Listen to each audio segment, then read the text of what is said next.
بسم الله الرحمن الرحيم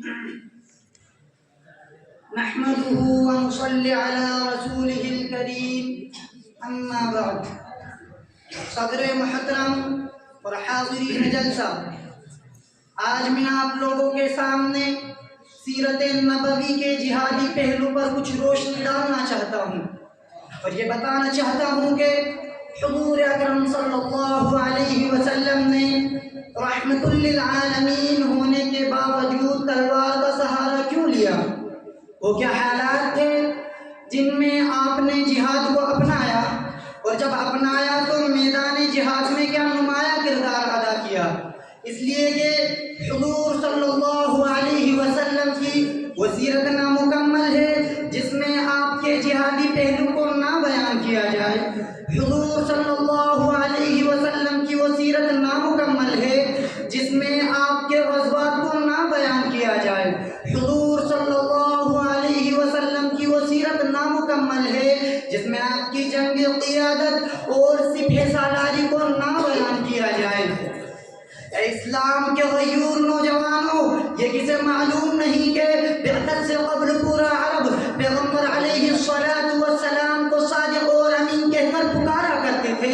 ہر خاندان اور ہر قبیلے والوں کے نزدیک آپ کی بے پناہ عزت تھی، آپ کا ایک مقام تھا، ذرے ذرے کو بھی آپ سے محبت اور پیار تھا۔ لیکن جب اسلام فاران کی چوٹیوں سے نمودار ہوا اور تاجدار بطحان توحید کا اعلان کیا تو تمام مشرکین عرب آپ کے مخالف ہو گئے، اپنے پرائے بن گئے، دوست دشمن ہو گئے، ہر طرف دشمنی کی آگ بھڑک اٹھی۔ اور پھر کیا تھا؟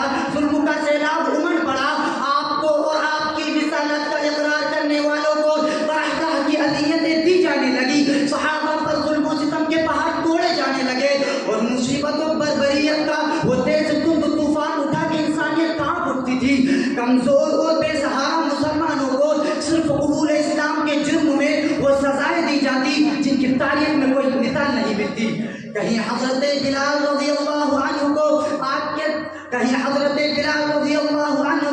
گلے میں رسی کا پھندا ڈال کر گھسیٹا جاتا، تو کہیں حضرت عمار بن یاسر رضی اللہ عنہ کو آگ کے گرم انگاروں پر لٹا کر وہ سزا دی جاتی کہ بدن کا روح مکھنا ہو جاتا ہے۔ اس حالت میں حضرت صلی اللہ علیہ وسلم جب حضرت عمار پر گزر کرتے تو بے چین ہو جاتے تھے اور فرماتے، یا نار کونی بردا و سلاما علی عمار کما کنت علی ابراہیم، اے آگ عمار پر سلامتی کے ساتھ ٹھنڈی ہو جا جس طرح حضرت ابراہیم علیہ السلام پر ٹھنڈی ہوئی تھی۔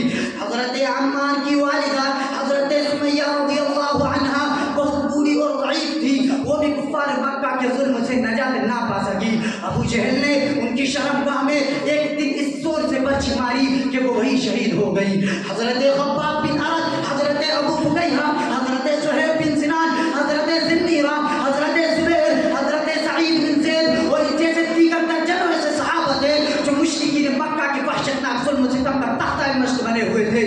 جس قدر اسلام پھیلتا جاتا تھا اور مسلمانوں کی تعداد بڑھتی جاتی تھی، اسی قدر کفار مکہ کا غیظ و غضب زیادہ ہوتا جاتا تھا، یہاں تک کہ مکہ کی سرزمین مسلمانوں پر تنگ کر دی گئی، اللہ کا نام لینا بھی دشوار کر دیا گیا۔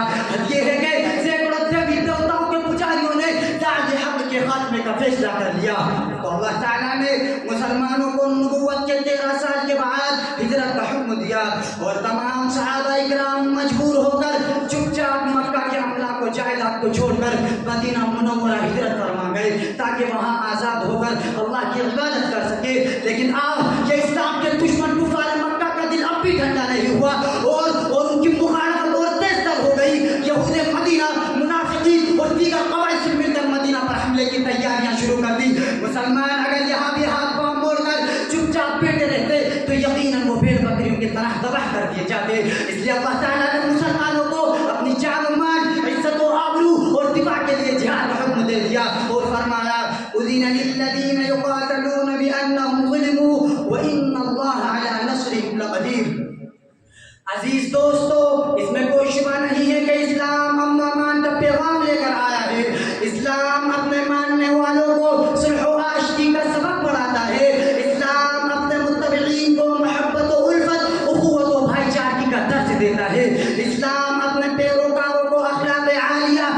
کرم کی تعلیم دیتا ہے، کیونکہ اسلام نام ہے امن و امان کا، اسلام نام ہے صلح و آشتی کا، اسلام نام ہے اخوت و محبت کا، اسلام نام ہے عدل و انصاف کا، اسلام نام ہے اخلاق و کردار کا۔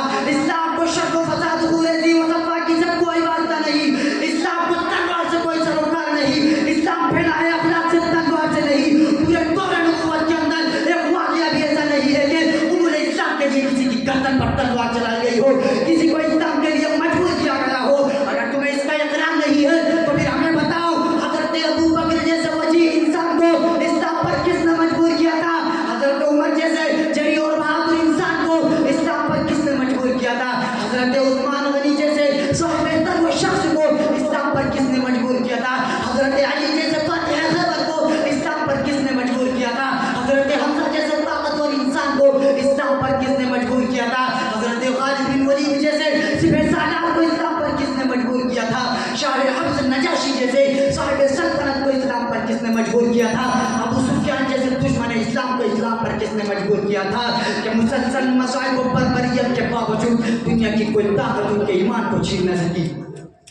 میرے عزیز دوستو، سیرت نبوی کا جہادی پہلو میں کہاں تک بیان کروں؟ یہ سیرت کا ایک روشن باب اور ناختم ہونے والا ایک طویل سلسلہ ہے۔ مدنی زندگی کا 10 سالہ دور نبوت، باطل کے خلاف جنگ و جدال، قتل و قتال اور ایسے غزوات سے لبریز ہے جن غزوات کو پڑھ کر دنیا نے تلوار چلانا سیکھا ہے۔